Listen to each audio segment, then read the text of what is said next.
Assalamualaikum warahmatullahi wabarakatuh. Perkenalkan, saya Rida Suci Ramadhani, NIM 19017119.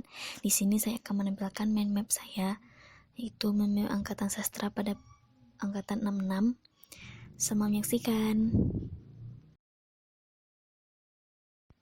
Baiklah teman-teman, di sini kita akan membahas tentang sejarah sastra angkatan 66.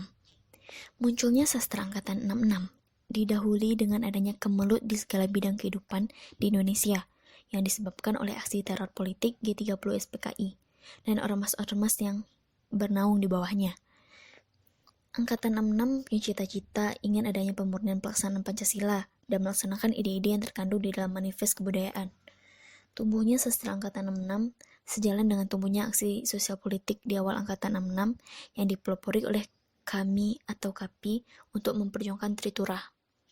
Sebelum nama angkatan 66 diresmikan, ada yang memberi nama angkatan Manifest Kebudayaan atau Manikebu. Alasan penamaan ini karena manifest kebudayaan yang telah dicetuskan pada tahun 1963 itu pernyataan tugas perumusan perlawanan terhadap penyelewengan Pancasila dan perusahaan kebudayaan oleh Lekra atau PKI. Beberapa sastrawan merasa keberatan dengan nama angkatan Manikebu.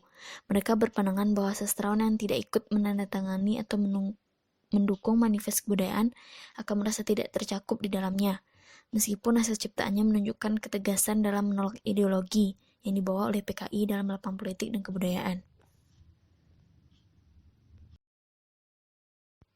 Selanjutnya kita akan membahas tentang manifest kebudayaan pada angkatan 66 ini,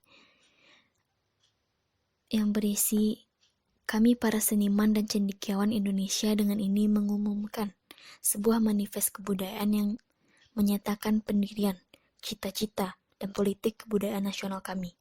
Bagi kami, kebudayaan adalah perjuangan untuk menyempurnakan kondisi hidup manusia. Kami tidak mengutamakan salah satu sektor kebudayaan di atas sektor kebudayaan lainnya. Setiap sektor berjuang bersama-sama untuk kebudayaan itu, sesuai dengan kodratnya. Dalam melaksanakan kebudayaan nasional, kami berusaha menciptakan dengan kesungguhan sejujur-jujurnya, sebagai perjuangan untuk mempertahankan dan mengembangkan martabat diri kami sebagai bangsa Indonesia di tengah masyarakat bangsa-bangsa. Pancasila adalah falsafah kebudayaan kami. Jakarta, 17 Agustus 1963. Selanjutnya kita membahas tentang Lekra dan pengarang keagamaan. Lekra yaitu merupakan organisasi kebudayaan sayap kiri di Indonesia. Lekra didirikan atas inisiatif DN Aidit, Nyoto, MS Ashar, dan AS Darta pada tanggal 17 Agustus 1950. Lekra mendorong seniman dan penulis untuk mengikuti doktrin realisme sosialis. Semakin vokal terhadap anggota non-lekra, kelompok lain membentuk Manikebu atau Manifesto Kebudayaan. Akhirnya mengarah ke Presiden Soekarno untuk melarang itu. Setelah gerakan 30 September, Lekra dilarang bersama dengan Partai Komunis. Anggota Lekra yang terkenal yakni Pramoedya Anantatur, Rifai Apin, dan Hersri Setiawan Topik. Pengarang keagamaan. Buku-buku karya sastra yang bernafaskan agama Islam tidaklah diterbitkan oleh lembaga-lembaga atau badan-badan yang ada sangkut pautnya dengan lembaga kebudayaan itu. Kumpulan cerpen dan roman Jamil Suherman yang berjudul Umi Kalsum dan Perjalanan ke Akhirat diterbitkan oleh penerbit Nusantara. Kumpulan saja M. Saribi Gema Lembah saja diterbitkan oleh Pembangunan, dan kumpulan saja 8 orang penyari Islam yang berjudul Manifestasi pada tahun 1963 yang diterbitkan oleh penerbit Tinta Mas, dan para penerbit Kristen meskipun secara organis tak langsung berkaitan, namun menerbitkan juga beberapa buku kumpulan sajak dan cerita karangan para pengarang Kristen antara lain Kidung Keramahan pada 1963, kumpulan sajak Suparwata Wiratmaja, Hari-Hari Pertama oleh Gersempoi, dan kumpulan sajak Malam Sunyi dan Darah dan Peluh, kedua-duanya buah tangan Fridolin Ukur. Selanjutnya kita membahas tentang karakteristik pada angkatan 66. Yang pertama, adanya gaya epik bercerita pada puisi dan muncul puisi-puisi balada. Yang kedua, puisinya menggambarkan kemuraman batin, hidup yang menderita. Yang ketiga, prosanya menggambarkan masalah kemasyarakatan, misalnya tentang perekonomian, pengangguran, dan kemiskinan. Yang keempat, cerita dengan latar perang dalam prosa mulai berkurang, dan pertentangan dalam politik pemerintah lebih banyak mengemuka. Yang kelima, banyak terdapat penggunaan gaya retorik dan slogan dalam puisi. Yang keenam, muncul puisi mantra dan prosa surrealisme atau absurd pada awal tahun 1970-an yang banyak berisi tentang kritik sosial dan kesewenang-wenangan terhadap kaum lemah. Selanjutnya kita akan membahas tentang pengarang pada angkatan 66. Yang pertama, Taufik Ismail. Beliau lahir di Bukit Tinggi tahun 1937. Profesinya adalah seorang dokter hewan dan juga dikenal sebagai seorang penyair yang handal. Sajak-sajaknya yang penuh dengan protes, ketidakadilan, dan penyelewengan. Karya-karyanya yaitu Malu, Aku, Jadi, Tirani dan Benteng, Buku Tamu Musim Perjuangan, Sajak Ladang Agung, dan Kenalkan. Selanjutnya, Gunawan Muhammad. Lahir 29 Juli 1941 di Batang, Pekalongan. Tulisannya baik puisi maupun esai-esainya banyak dimuat dalam harian Abadi, majalah sastra seperti Horizon dan Basis. Selanjutnya, Sapardi Djoko Damono. Sapardi lahir di Surakarta pada 20 Maret 1940. Masa kecil dan remajanya dihabiskan di Solo, hingga kemudian dia melanjutkan kuliahnya di Sastra Inggris Universitas Gadjah Mada.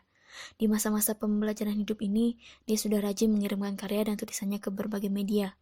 Karya-karya antara lain puisi Sajak Putih, Aku Ingin, Pada Suatu Maghrib, Kenangan, Ketika Berhenti di Sini, Dua Sajak di Bawah Satu Nama Mata Pisau, dan banyak lainnya. Selanjutnya, Abdul Hadi WM. Abdul Hadi Wijaya Mutari lahir 24 Juni 1946. Lahir di Sumeneb, Madura, Jawa Timur. Pekerjaannya ini sastrawan, filsuf, budayawan.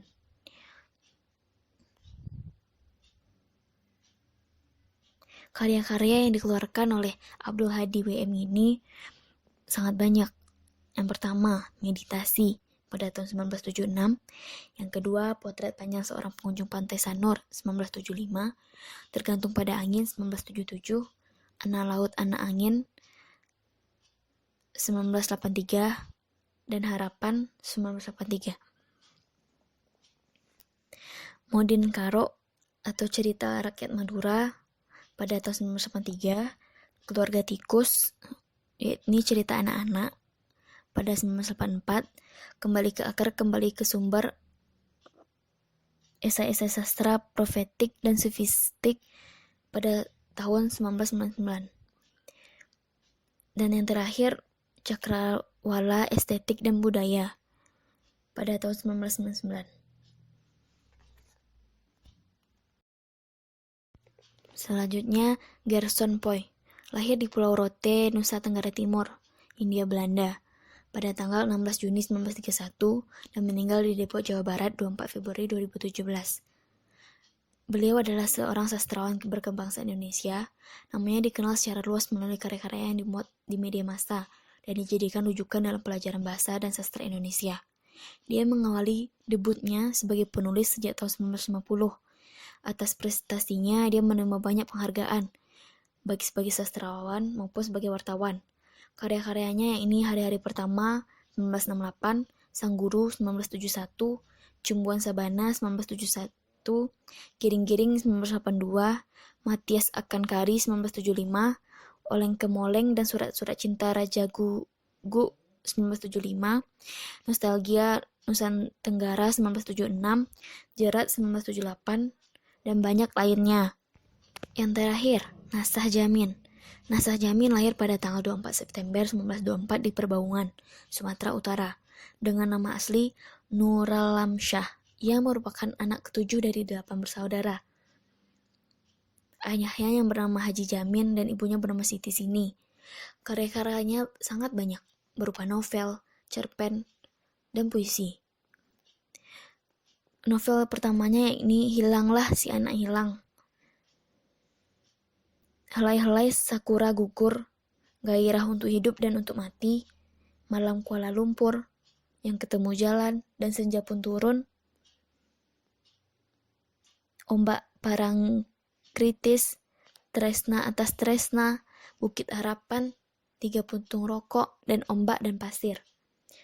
Selanjutnya, kumpulan cerpennya Sekelumit nyanyian Sunda, sebuah perkawinan, dan di bawah kaki Pak Dirman. Puisinya yakni Berat dalam majalah Seniman, Bunga dan Pengungsi dalam majalah Seniman, Yati Kecil dalam majalah Budaya. Selanjutnya kita akan membahas karya sastra pada angkatan 66. Ada berupa puisi, prosa, dan drama. Puisi pada angkatan 66 ini berciri bergaya epik, gaya yang slogan, retorik makin berkembang pada puisi angkatan 66 ini. Salah satu contoh yang saya ambil yakni Tirani dan Benteng oleh Taufik Ismail. Selanjutnya prosa. Prosa pada angkatan 66 ini menggambarkan masalah kemasyarakatan. Misalnya perekonomian yang buruk, pengangguran, kemiskinan. Munculnya prosa surrealisme atau absurd. Cerita dengan latar belakang perang mulai berkurang.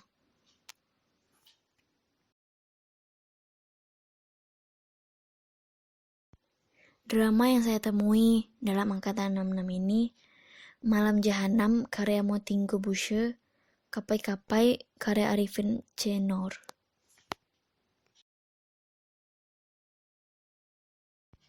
Dan yang terakhir kita akan membahas tentang perbedaan karya sastra angkatan 66 dengan angkatan 50.